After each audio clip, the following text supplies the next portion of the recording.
A name that is not that familiar to most people today, but probably should be, is George Frost Kennan. Kennan was an expert on Russian history and the Soviet Union who worked for the U.S. State Department. However, he was never a policymaker. He was an analyst. He never served as president or even Secretary of State, but he was a very influential figure in the early Cold War. And Kennan coined a phrase, containment, which came to be sort of the guiding principle in American foreign policy during pretty much the entire Cold War. Now, Kennan was still alive when the Soviet Union collapsed in 1991, and many people at that point said George Kennan was right, because he had predicted that if we just contained the further spread of communism, communism would eventually collapse from within, and basically that's what happened to the Soviet Union in the early 1990s. Unfortunately, in some respects, a lot of what Kennan said and wrote was misunderstood or misinterpreted by policymakers, presidents, secretaries of state, and people in the Pentagon. Kennan basically said that the best weapon the United States could employ in the fight against communism was setting a good example for the rest of the world of what our system had to offer as opposed to the communist model. And so he was basically talking about political containment, not military. And certainly the United States did combat communism through propaganda and economic assistance and things like that. But in many ways, the containment policy was often implemented militarily. Also, Kennan later said that he wished he had been a little more specific about where it was absolutely essential for the United States to contain communism. He believed that we had to keep communism out of Western Europe, out of the Western Hemisphere, or especially North America, out of Japan, because we needed a strong ally in that part of the world, and if only because of the oil, out of the Middle East. The presidents and other officials who were charged with implementing American foreign policy, however, usually tried to practice containment on a global scale, and that got the United States into some trouble, most notably in Korea in the early 1950s and, of course, Vietnam in the 60s and early 70s. At any rate, in the late 40s and early 50s, there was a genuine concern about the spread of communism, both from within and without. There was a famous case involving a former State Department official named Alger Hiss, who was accused of being a communist or a communist sympathizer and of having passed American secrets to the Soviets. It's a very controversial case, but I think it's now generally accepted that Hiss was guilty of the charges against him. However, a senator from Wisconsin named Joseph McCarthy, a Republican senator from Wisconsin, decided to exploit this genuine concern about communists in the government for his own political purposes. And so in the early 1950s, we have a period that is often referred to as the McCarthy period, or McCarthyism. McCarthy starts making wild accusations that the government, especially the U.S. State Department, is just full of communists. And many careers were ruined as a result of McCarthy's accusations. Eventually, McCarthy got so reckless with his charges, partly because he was abusing alcohol, that he even accused the United States Army of harboring communists. And at that point, the Army did what it did best. It counterattacked. And in 1954, this led to a series of televised hearings in the United States Senate. The Army McCarthy hearings, as they're often called, was one of the first examples of the power of television. TV was a relatively new technology at the time, but by 1954, when the hearings took place, most Americans had a TV in their homes, or at least had access to one. You also have to remember, of course, there were only 3 networks at this point, so there weren't very many other viewing options. But at any rate, in 1954, Americans tuned in to watch the Army McCarthy hearings, and in many ways it was riveting. up to this point, most Americans had supported McCarthy, or at least believed he was doing something necessary, even if they questioned some of his methods. If you just read about what McCarthy was doing, why wouldn't you want to try to root out communists who have infiltrated the government? But now Americans get to see for themselves, thanks to TV, how McCarthy operated, and many Americans were just repulsed by him. He bullied everybody, other senators, witnesses, and just generally behaved in such an obnoxious manner that a lot of people started to withdraw their support. And the showdown came when an attorney for one of the men who was being accused by McCarthy called McCarthy's bluff, and in a famous exchange finally said, "Have you no sense of decency left, sir? At long last, have you no sense of decency?" A hush fell over the room, and then the audience broke into wild applause. And they were certainly not applauding McCarthy. They were applauding Joseph Welch, the lawyer who had stood up to him. And after that, McCarthy rapidly started to spiral downward, and his downward spiral was certainly not helped by the fact that he was an alcoholic.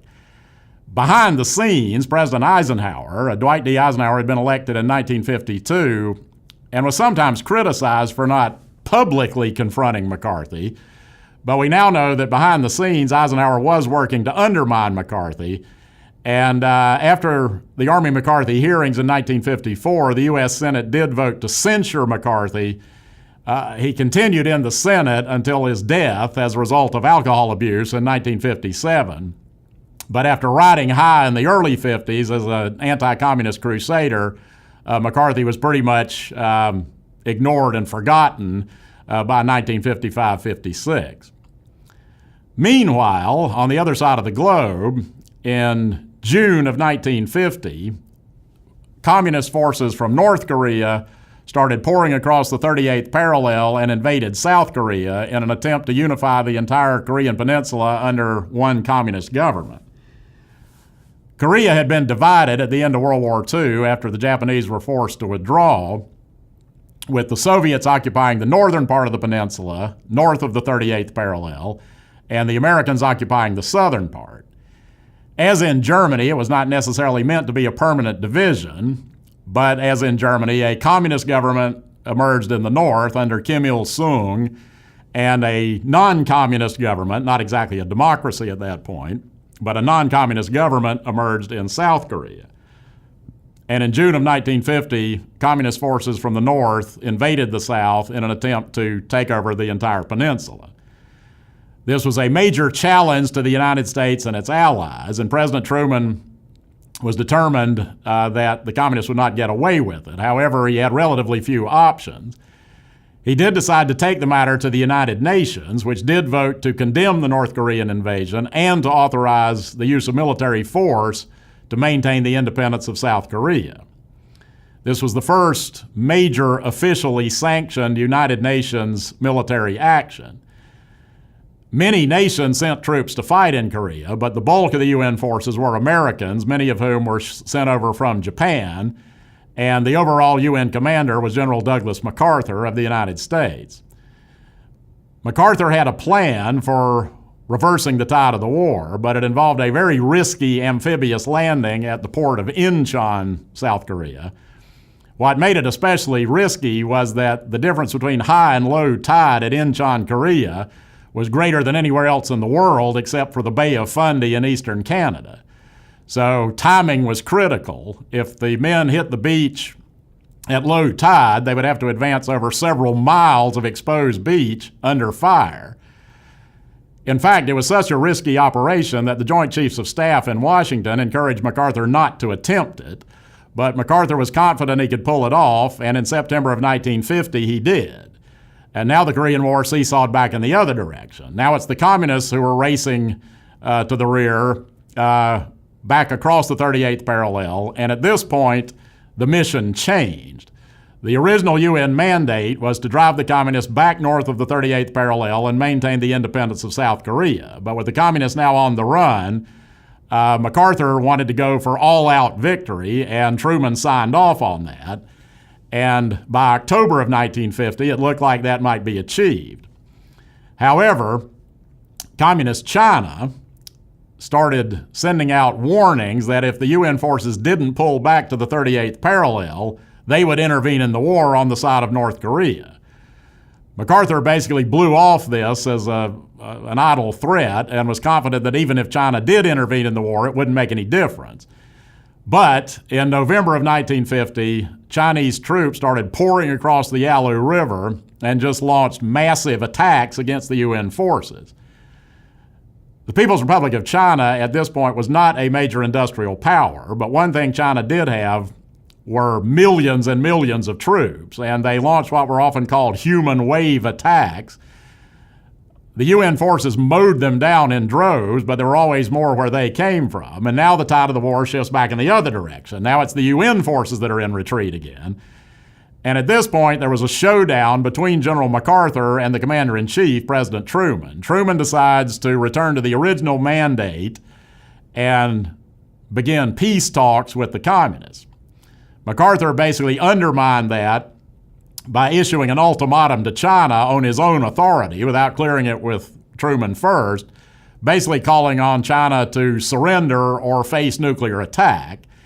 And at any rate, this ultimately led to Truman's decision in April of 1951 to relieve MacArthur of his UN command, which, of course, was a very controversial decision at the time.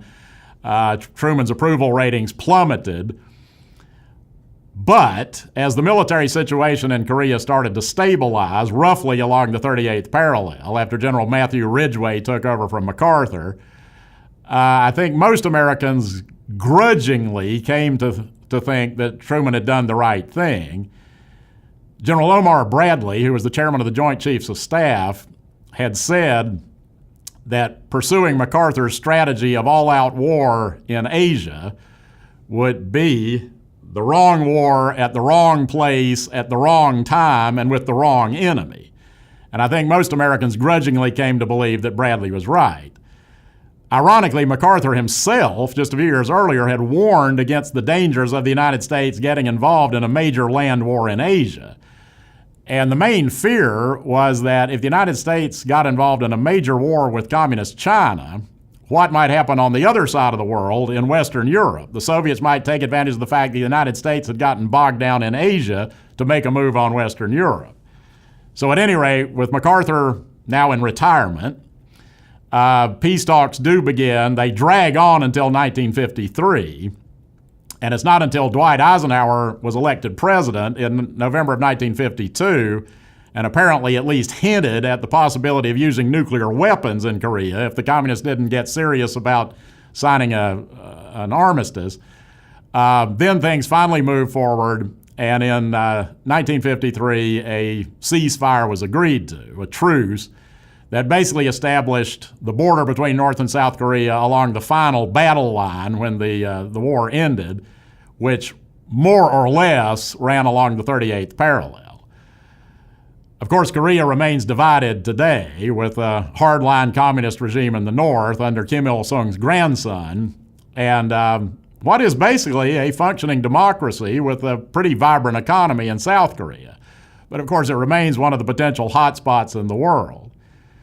How did Americans feel about the Korean War at the time? Not very good, to put it mildly, but the fact is, the Korean War was a victory for the United States and the UN in the sense that the original mission was accomplished. But to a lot of Americans, it didn't seem like much of a victory, particularly since at one point in the conflict, after the Incheon landing, it looked like we might achieve total victory over the enemy and unify the whole peninsula under one non-communist government.